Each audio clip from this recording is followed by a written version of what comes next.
clear that something significant had happened and there would be a verdict. So the jury of 3 men and 3 women deliberated about an hour on Tuesday, 6 hours on Wednesday and Thursday, and less than an hour this morning before returning their verdict.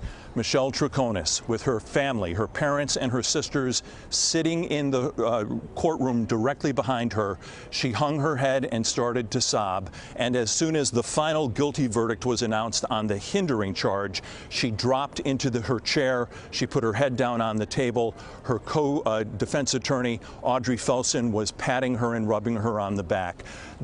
Some of the family and friends of Michelle Troconis also reacted emotionally, and then I looked across to the other side of the courtroom where friends of Jennifer Dulos were waiting. They looked, I don't want to say they looked happy, they looked satisfied, and they looked relieved. They truly believe that the missing woman suffered this terrible, terrible death, and that someone needed to be held account.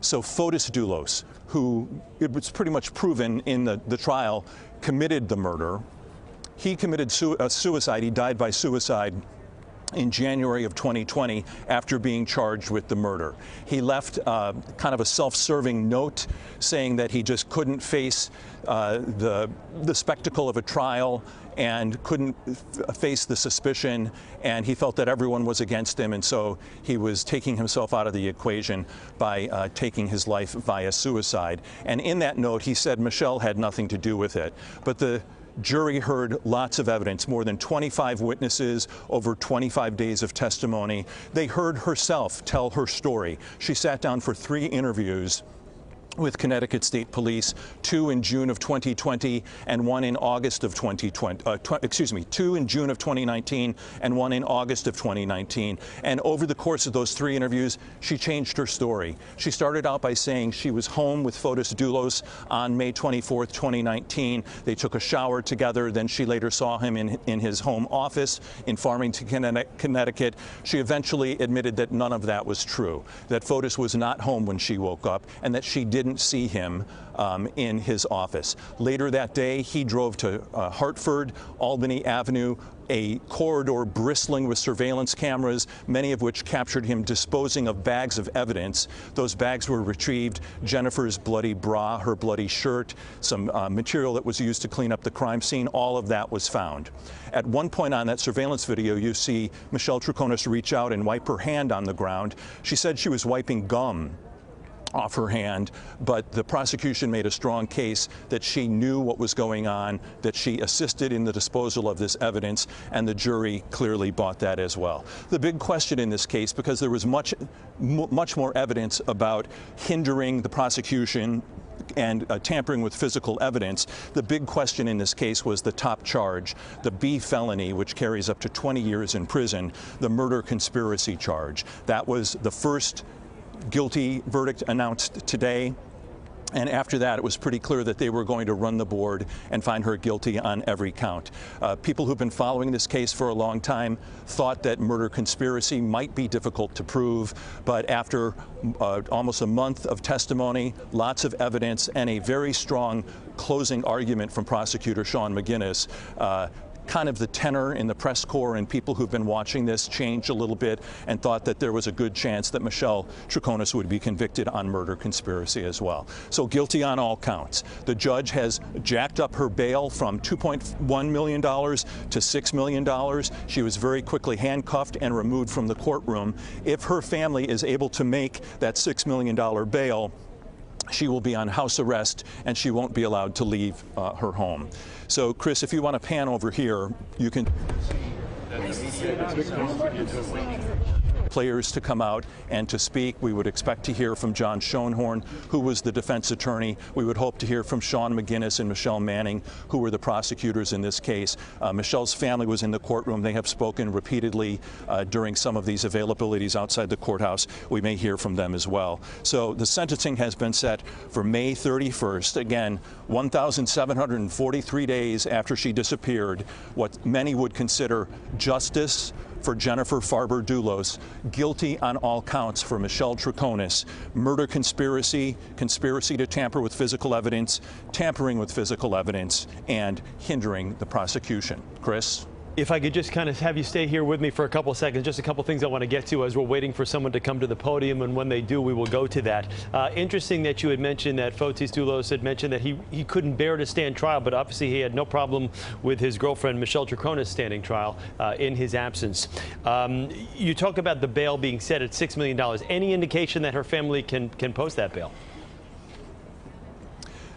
Not real clear, Chris. They were able to post the $2.1 million. $6 million is another, you know, that's magnitudes greater than $2 million. Her father is a physician, the family originally from Venezuela. Her three sisters were in court as well. If they're able to do it, you have to believe they will do it.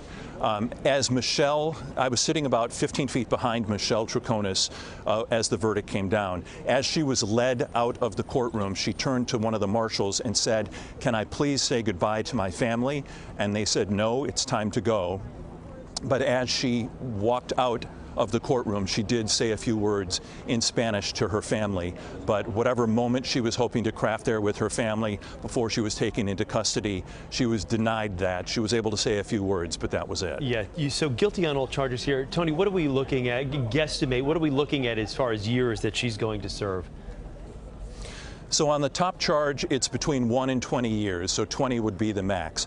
On each of the tampering with physical evidence and conspiracy to tamper with physical evidence charges, each of those has a 5-year max, and then there's a 10-year maximum on the hindering of the prosecution. So if you add that all up and they run consecutively, that's 50 years. If you add them all up, she gets the max and they run concurrently, that's 20 years. She does not have a criminal record. We don't know what the judge, Kevin Randolph, will decide at the sentencing on May 31st. But the maximum would be 20 years if these charges run concurrently, and 50 years if they run consecutively. Were any of, I know some of Jennifer's family was there, any of the kids there for any part of this trial or even for the verdict here today? The children came for the closings, and they came on the day when their grandmother testified. So that's a really good point, Chris. At the center of all this are 5 kids. Yeah. Their mom was murdered by their dad, who then died by suicide. So they're in the care of their 88-year-old grandmother, Gloria Farber, by all accounts a wonderful, loving woman who has the means to give them a very good life and to take care of them. But their mom and dad are gone under the most horrible imaginable circumstances. There was a longtime nanny named Lauren Almeida. She also testified in this case. She testified about the relationship as it soured between Jennifer and Fotis around the year 2017, when Jennifer learned that Fotis was involved with Michelle Troconis. Lauren is still in the lives of these children. She's been a constant in their lives for many years, and certainly for the 5 years since their mother disappeared. Yeah, this just, as soon as we first reported this case years ago, it was just so gut-wrenching.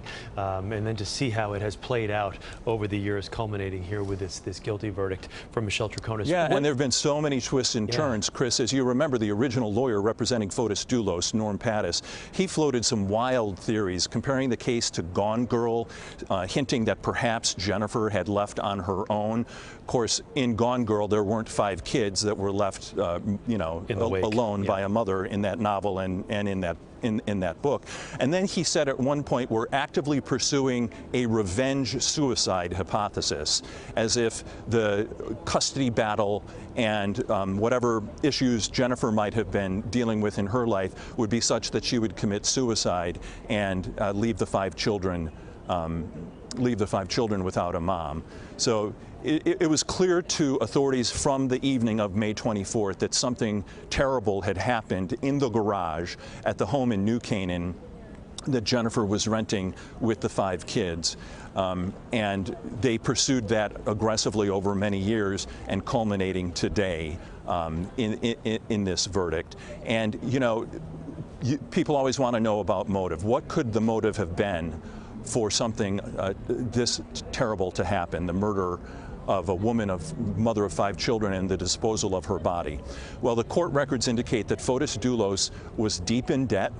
He owed millions of dollars and did not really have the means to pay back what he owed. The record showed that Jennifer's family had underwritten his successful home building business. He was in the business of building multi-million-dollar homes in central Connecticut and even had branched off into Fairfield County as well. And as far as Michelle Troconis is concerned, the prosecution brought out evidence that on at least 2 occasions she used very disparaging language to describe Jennifer, that Michelle said the 2 years of this divorce had been, quote, torture, that this isn't what she signed up for when she got involved with Fotis Dulos. She was considering moving to Colorado. Her daughter's a competitive skier, and she had talked about relocating. And then every time Fotis had custody of the children, visitation, she had to leave the house, and that weighed heavily on her mind as well.